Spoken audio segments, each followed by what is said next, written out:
2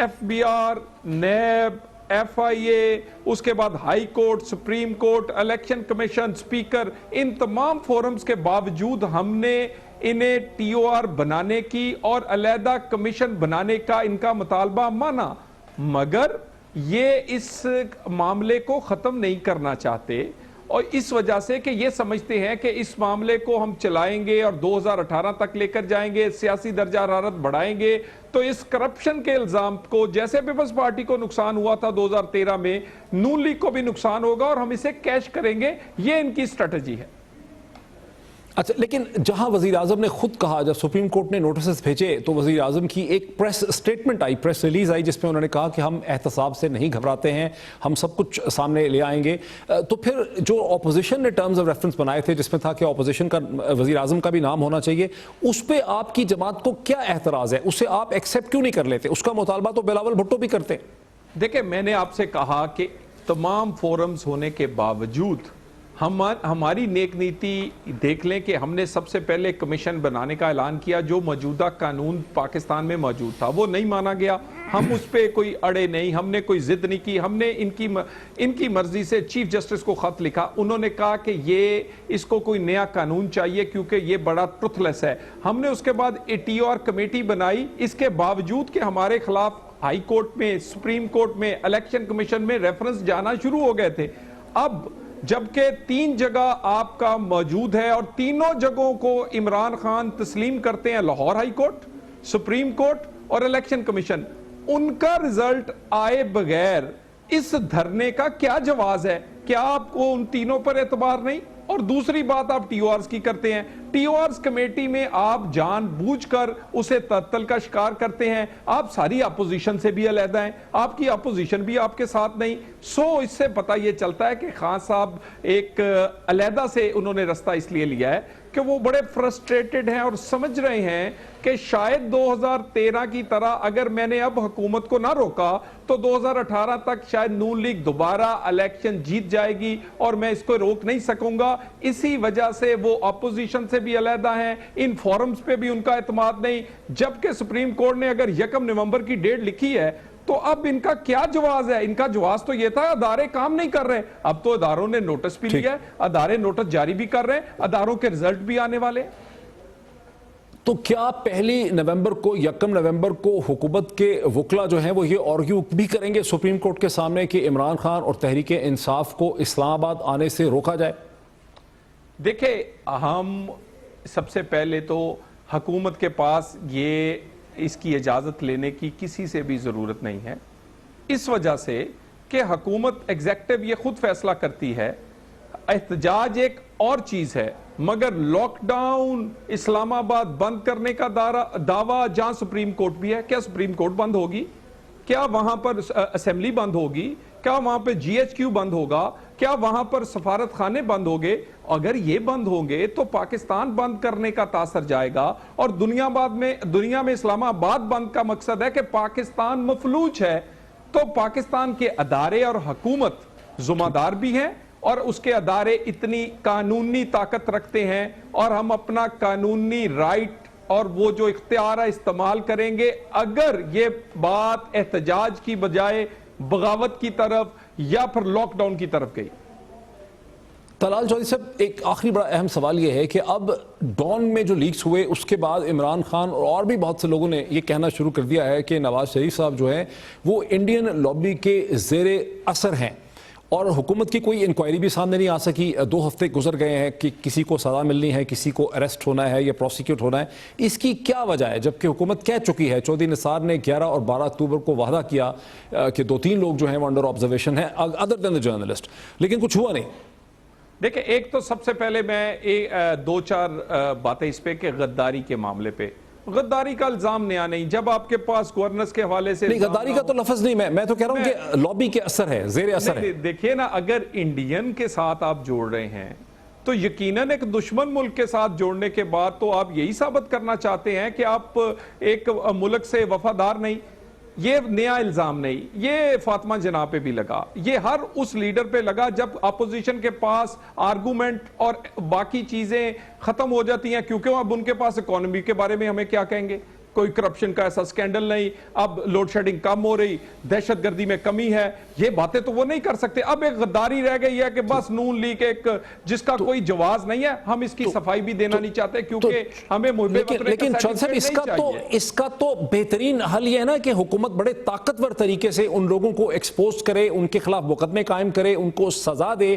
وہ جو 2-3 لوگ ہیں جن کی طرف نثار چودھری انٹیریئر منسٹر نے ان کی طرف اشارہ بھی کیا ہے, لیکن کچھ ہوا نہیں ہے. 11 اکتوبر کو تو آج مزید 11 دن گزر گئے. دیکھیں, ایک آپ اس بات کی تسلی رکھیں, بالکل اس بات کو پبلک بھی کیا جائے گا, ہم اپنی ذمہ داری نبھائیں گے بے شک ہمیں کوئی سیاسی نقصان بھی ہو, اور پرائم منسٹر کے عہدے پر پاکستان کے مفاد کا, پاکستان کے اداروں کی عزت کا خیال کریں گے, اپنی ذمہ داری نبھائیں گے بے شک ہمیں ہماری سیاسی ساخت کو کوئی نقصان بھی ہو.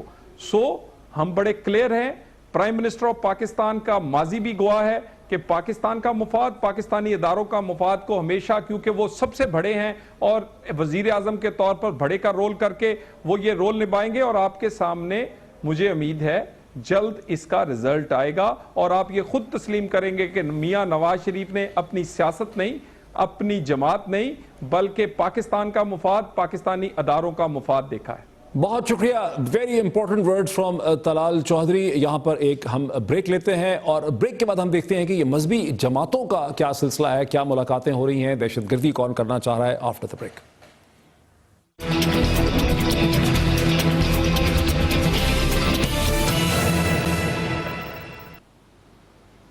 ناظرین ویلکم بیک. ناظرین, گزشتہ دن پاکستان کے وزیر داخلہ جناب چودھری نثار علی خان صاحب نے دفاع پاکستان کونسل کی جو مذہبی جماعتوں کی لیڈرشپ ہے اس سے ملاقات کی, اور اس ملاقات میں مولانا سمیع الحق, جمعیت علماء اسلام سمیع الحق گروپ کے لیڈر مولانا سمیع الحق, وہی مولانا سمیع الحق صاحب جن کا خیبر پختونخوا میں اکوڑا خٹک کے مقام پہ مدرسہ حقانیہ ہے, جسے کچھ عرصہ پہلے خیبر پختونخوا کی حکومت نے, تحریک انصاف کی حکومت نے فنڈز دیے تھے, اور جس کے بارے میں ان سے کل چودھری نثار علی خان صاحب نے ملاقات کی اور تمام ایشوز جو تھے دفاع پاکستان کونسل کے انہوں نے ایڈریس کیا.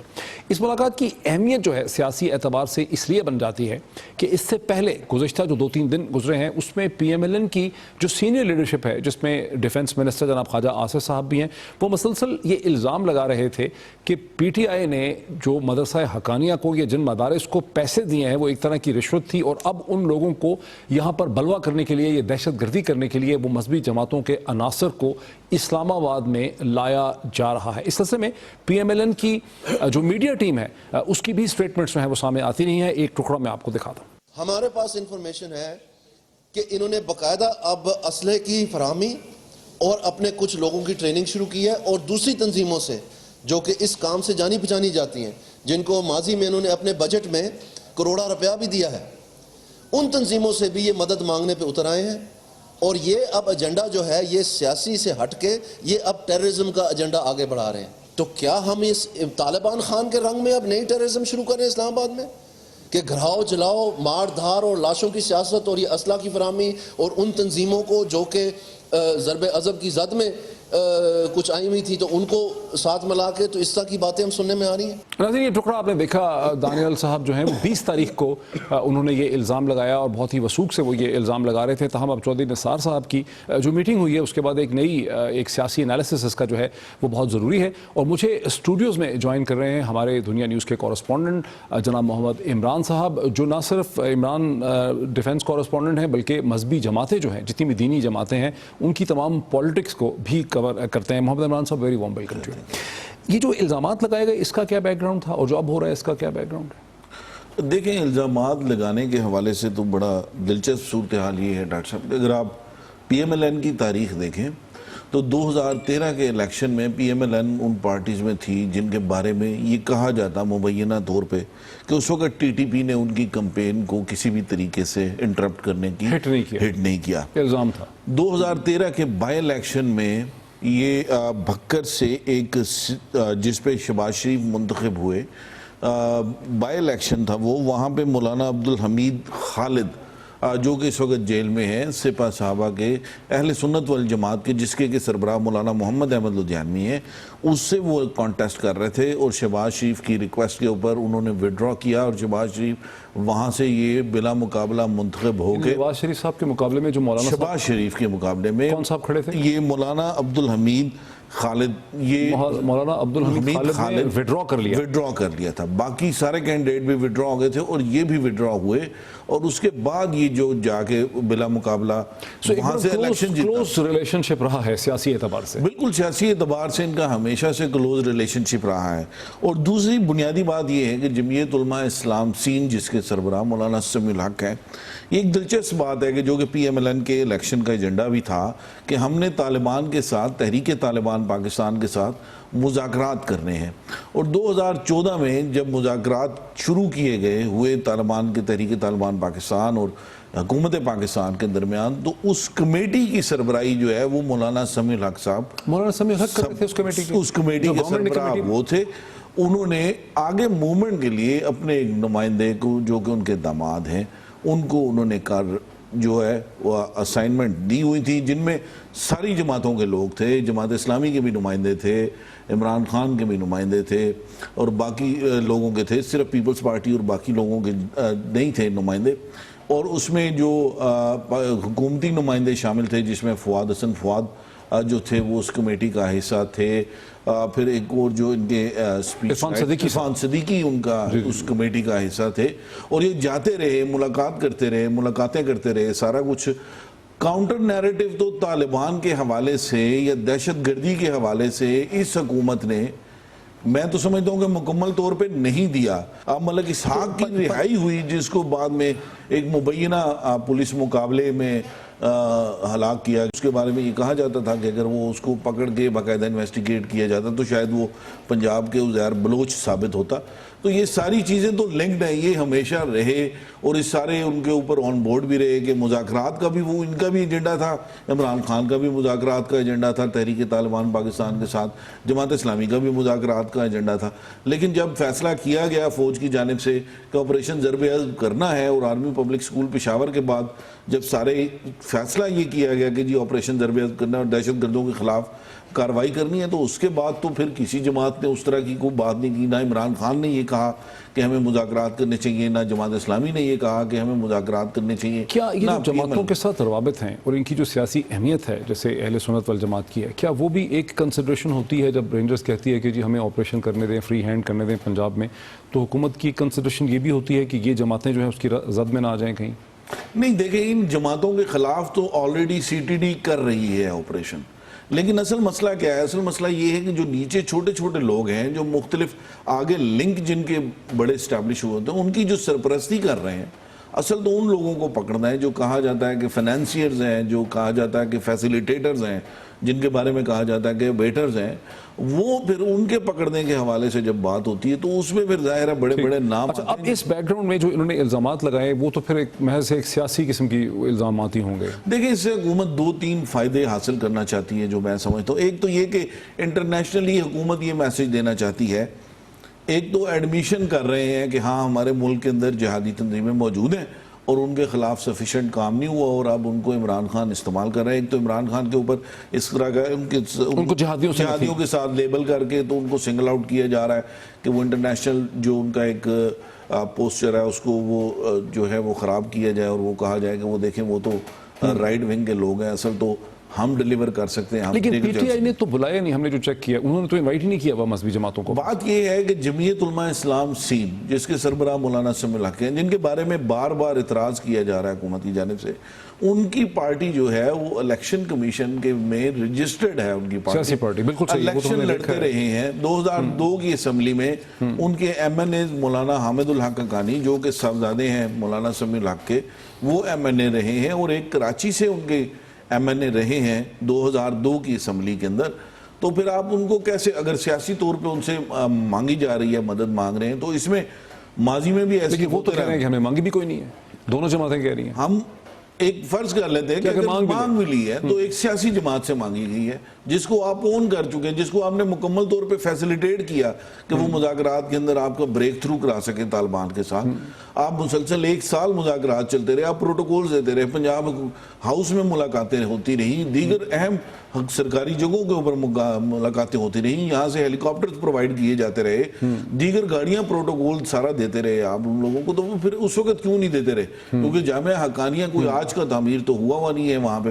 اور دوسری بات یہ ہے کہ اگر مدرسے کے لوگ آنا چاہتے ہیں تو حکومت کو کیا اعتراض ہے؟ کیا وہ اس ملک کے شہری نہیں ہیں؟ کیا ان کے کوئی فنڈامنٹل رائٹس نہیں ہیں؟ کیا ان کے اوپر کوئی پابندی ہے؟ کیا ان کے کوئی جرائم میں ان کا نام ہے؟ یا تو ان کا نام کسی جرم کے تحت ہے, یہ جو ان کو ملزم ہے یا مجرم ہے, پھر تو آپ بات کریں. اگر نہیں ہے تو اگر مدرسے کے لوگ آنا چاہتے ہیں اور وہ یہ سمجھتے ہیں کہ سسٹم کو ٹھیک ہونا چاہیے, ماضی میں چلاتی نہیں ہے قاضی حسین احمد مرحوم. سر یہ پھر جو چودھری نثار صاحب کے ساتھ اتنی بڑی ملاقات ہوئی کل, اس کی اب کیا اہمیت ہے؟ دیکھیں چودھری نثار صاحب کے ساتھ جو ملاقات ہوئی ہے اس میں ایک تو شناختی کارڈ کے معاملے کے اوپر ہوئی ہے کہ جو بلاک کرنے کے بارے میں کہا جائے. دوسرا ایک بہت بڑا اہم ایشو ہے, وہ ہے 4th شیڈول کا ایشو. 4th شیڈول میں بہت سارے حکومت نے ایسے لوگوں کو ڈالا ہوا ہے. 4th شیڈول بنیادی طور پہ اگر میں یہ کہوں کہ 4th شیڈول ایک انسان کو علاقے کا SHO کا غلام بنا دیتا ہے کہ وہ اس کی مرضی کے بغیر نہ تو ہل سکتا ہے, نہ کہیں آ سکتا ہے, نہ کہیں جا سکتا ہے. جب چاہے وہ اس کو اٹھا کے تھانے بلا لے اور جتنی دیر چاہے وہ بٹھا لے, تو کوئی اس کے اوپر کوئی قدغن نہیں ہے. اس میں بہت سارے ایسے لوگ ہیں جن کے نام انہوں نے جو ہے بلا سوچے سمجھے اور اس کے تحت ڈالے ہوئے ہیں. تفصیلاً یہ آپ نے ڈسکشن دیکھی اس حوالے سے, جس سے بات بڑی واضح ہوتی ہے کہ جو الزامات پہلے لگائے گئے حکومت کی طرف سے اور جو چودھری نثار صاحب کی میٹنگ ہے ان کا بھی آپس میں کوئی تعلق نہیں ہے, اور الزامات بھی جو ہیں وہ انتہائی سطحی قسم کی سیاست جو ہے کی جا رہی ہے. ایک بریک لیتے ہیں اور بریک کے بعد امریکہ کے prominent political analyst South Asia expert Michael Kugelman جو ووڈرو ولسن میں ہیں ان سے بات کرتے ہیں کہ ہندوستان اور نریندر مودی کی حکومت کے اگلے عزائم کیا ہو سکتے ہیں. After the break.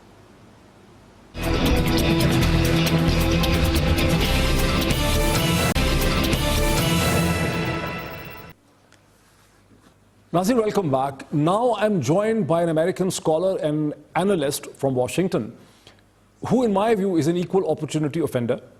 His tweets, his comments, his pieces in the international press are equally offensive to Indians and Pakistanis. They equally irritate across the divide in South Asia.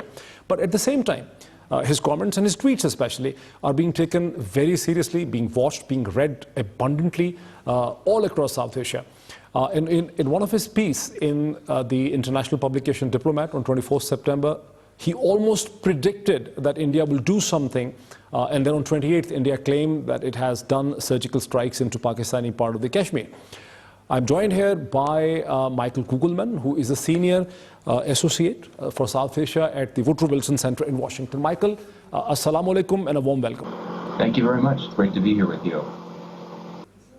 Your piece, Could India and Pakistan Go to War, which was published in Diplomat on September 24, 2016, was almost predicted that India will do something. How you came to that conclusion?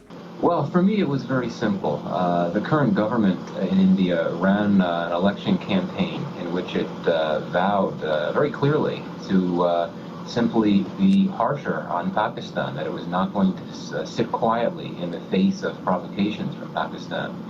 And then earlier this year, we had the attack on the Pathankot Air Force Base in India. And India, of course, has blamed this on Pakistani militants.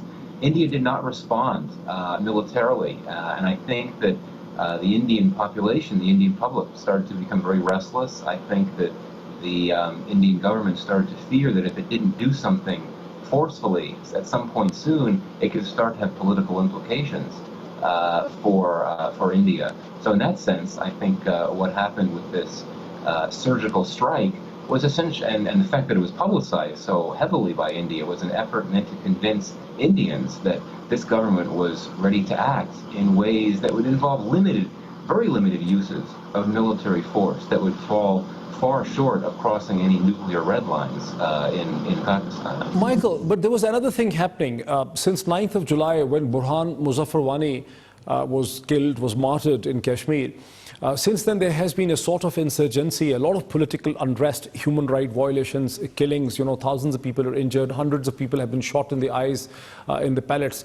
And suddenly, with this Uri thing and the surgical strike and all that is happening, Kashmir has gone out of picture. I mean, from the international media's point of view, Pakistani media, Indian media, it has totally disappeared. Don't you see there's a connection between the situation in Kashmir and the hawkishness of the Modi government? Well, I mean, I'll be the first to admit that what's happening in Kashmir is simply horrific in terms of the brutalities being committed by Indian security forces there, and obviously particularly after we had these protests in Kashmir after the killing of Burhan Wani. Though I would actually push back. I would not say that the Kashmir issue is being ignored. I would actually argue that there's been a lot of media attention in the West, including front page stories in the New York Times, among other things, focusing on the abuses being visited upon the local population in Kashmir by Indian security forces. Certainly I would agree that it's been very difficult for Pakistan to bring attention to what has been happening in Kashmir. But that's simply a variety of reasons for that. One is if you look at the case in Washington, here where I am, the U.S. government is focused on so many other things right now. One, the chief one being what is perhaps the most important presidential election in U.S. history. Pakistan had sent some envoys here to Washington a few weeks back to try to bring attention to what's happening in Kashmir. But the timing was very difficult because the U.S. government was simply focused on other things, the presidential election, and also what's been happening in Syria, in Iraq, elsewhere in the Middle East. But Michael, Pakistan trying to bring international attention to Kashmir is one thing. But I think, personally, being a Kashmiri myself, one of the most important things was the Indian interest, the interest from the Indian political parties, the civil society and the media into the human rights situation. And the frequent argument being made in the Indian media that we have to do something, we have to find a political solution going back to Article 370 or 1952 pact with Nehru-Abdullah pact. But all of that has been displaced. Now with Indian hawkishness, with this India-Pakistan tension has totally replaced within the Indian, ultimately the Indians have to decide. So within India, Kashmir has disappeared. Well, and I do think that India's current policy when it comes to Kashmir is simply untenable. To simply assume that it can focus on, developing the region and essentially not thinking about having any sort of dialogue with key stakeholders in Kashmir. To me, that seems to be a very dangerous policy. I mean, clearly, the Indians are very tone deaf to the needs and to the grievances of Kashmiris, and I think that it's simply going to get worse. I mean, you can't let this situation fester as it has, because then it could really explode and the levels of violence could get even worse. So it really is very troubling. But of course, India's government has made it very clear that the broader issue of Kashmir, its status, is not up for negotiation. This is something that's been made very clear by this government. And quite frankly, given how tense the relationship is with Pakistan now, I don't see India relaxing that very rigid position anytime soon. You don't expect India relaxing, and you were the one equal opportunity offender who on 24th September almost predicted that India will probably do something like border raids or something. What do you expect will follow? I mean, given the political divide in Pakistan, given a certain kind of US inclination towards India, what do you expect will India probably do, the Modi government do in the next several days? I mean, in the next several days, I don't think we could be expecting anything dramatic to happen. And I do think over the midterm, over the next few weeks, over the next few months, we could well have additional, very limited uses of military force targeting terrorists. But I really think that things are not going to escalate that much more militarily. I think that for India, the main priority is on the diplomatic front. I think it seems to be very serious about wanting to further pressure Pakistan. I don't know really what that would entail. And I think that India really is serious about isolating Pakistan, both regionally and in the world. And honestly, I don't see how India can succeed at that. Yes, India did manage to get a number of countries to back out from the SAARC conference scheduled in Islamabad in a few weeks. But beyond that, Pakistan is not isolated, and I don't see how that could happen. I mean, the U.S. is not about to end its relationship with Pakistan, even though it's deepening its relationship with India. The Chinese, of course, are still there. The Saudis, the Russians have expressed a lot of interest in moving closer to Pakistan. Turkey, and the international financial institutions, Asian Development Bank, World Bank, etc. They are all interested in continuing to engage Pakistan. So how far India can get with this global isolation campaign, I don't really know. But in one of your latest pieces that was published in a Pakistani paper, Daily Times, you also hinted that the US officials increasingly are aligned, the US government, the administration is increasingly aligned with India. Do you see that India can try to turn this into a zero-sum game in South Asia? No, because you're right that the U.S. is very much aligning itself with India, not formally, but I think that it's increasingly is on India's side in the sense that it has a tremendous amount of support for what India is trying to do, and that is to find ways to get Pakistan to deal more with terrorists of all forms on Pakistani soil that pose threats not just to Pakistan but also to Afghanistan and India. What people in Washington like to say quite often is that a group like Lashkar-e-Taiba has killed Americans. There were Americans that died in the Mumbai blasts, the Mumbai attacks in 2008.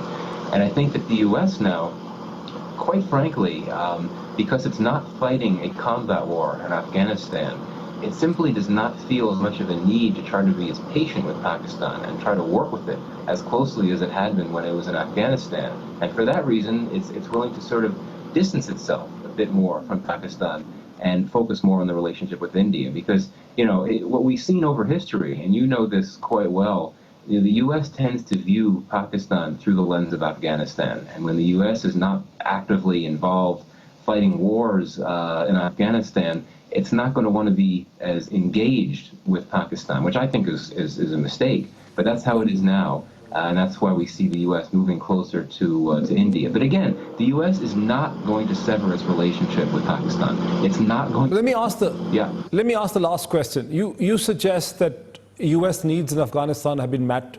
It doesn't desperately need Pakistani military or the establishment in Afghanistan. Does that mean that the only way Pakistani establishment can bridge the gulf with U.S. at the moment is to accept the Indian demands that actually come via United States?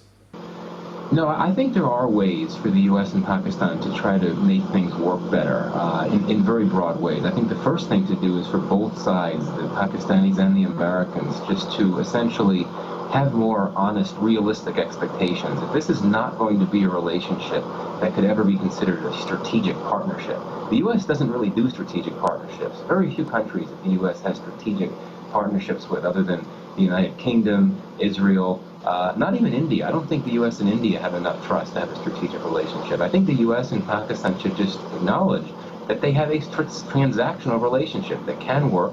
They can find common areas. You don't think, that's very interesting, you don't think that Indo-US relationship has reached a stage where it can be called a strategic relationship?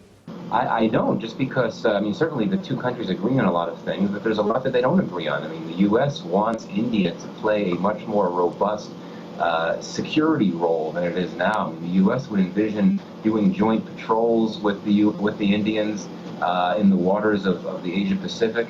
India doesn't want to do that. India does not want a military alliance with the United States. And so there's a bit of a disconnect there. And there still is a lot of baggage and mistrust from the Cold War era when the U.S. and India really didn't get along for most of that time. So yeah, I think the India and the U.S., despite the rhetoric and the public messaging, they're not ready for a strategic partnership, at least not any time in the immediate future. Let me move away, just last thing, moving away from Indo-Pakistan. Last year in one of your pieces in September, you defended Imran Khan, one of the rare things for a Western journalist to do, and you said that he's not like Donald Trump at all. Now, 1 year later, when Imran is threatening to block Islamabad and Donald Trump is struggling for his presidency as a presidential candidate, has your opinion changed, or your opinion is still there where it was last year?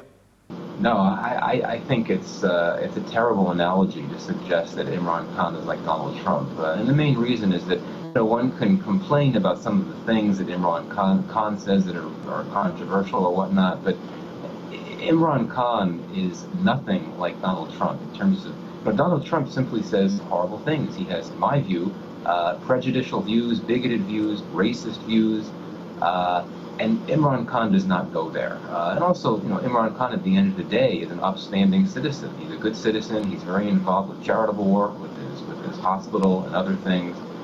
And Donald Trump simply, in my view, is a businessman. It doesn't really make that much room for charity. And still, even though Donald Trump is the Republican presidential candidate, he, in my view, does not have the type of political acumen that Imran Khan does. I don't think that Trump has related to Americans in a way that Imran Khan has related to Pakistanis. So, and I think that Donald Trump will be humiliated in this presidential election. So, absolutely, my opinion has not changed. Imran Khan is not Donald Trump, nowhere close. Thank you, Michael. This was Michael Kugelman from Washington, from Woodrow Wilson Institute, a senior associate for South Asia at the Woodrow Wilson Center in Washington. He was talking to us.